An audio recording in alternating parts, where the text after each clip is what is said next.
T-riders on the Red Line have been reaching out to us about many dead birds they are finding at a local train station. Pretty nasty stuff here. Boston 25 News reporter Christine McCarthy live outside the JFK UMass station. And Christine, you found several dead birds when you were out there earlier today. The message today from Mike Vrabel and the team was let the players speak for themselves. Well, Stephon Diggs was in the locker room earlier today, but he did not speak with any reporters. He did get out onto the practice field. Christian Barmore, he was not here. Mike Vrabel saying he had an illness. Now, while we did not hear from either of those players, their teammates certainly made it clear that they were coming out to support and defend their teammates. We moved up closer, and you can see this is where police are investigating. As someone comes under the crime tape just across the intersection here. Lots of squad cars and officers coming in and out of this area, whether driving or walking through campus. If we pan up to the right here, that is the building where this shooting took place, according to that press conference earlier this evening. I apologize, I've been looking at my phone a little bit here. I grew up in Methuen, right along the border with Salem, New Hampshire, so I have family there, I have friends there, and I've just been texting with people who are in the area tonight. Some people were out to dinner along Route 28 there, a very busy area, a lot of plazas with shops, restaurants. And then just about maybe a mile north of where that investigation is taking place is the Tuscan Village, the Rockingham Mall.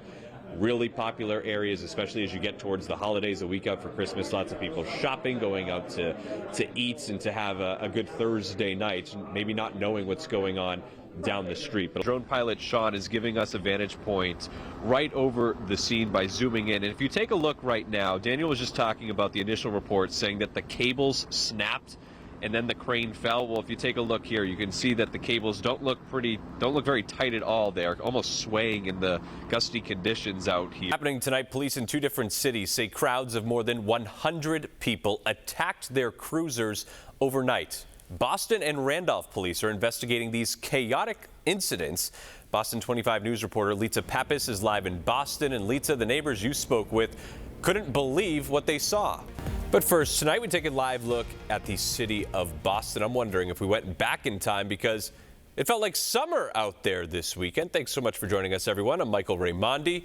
Tucker is here with us. You are no stranger to voicing how much you love this heat, Tucker. How long is it going to stick around? Well, there is no shortage of support from the community outside of Gabriel House. The amount of people coming by today did not slow down, bringing flowers, different items, candles, messages of support to these families.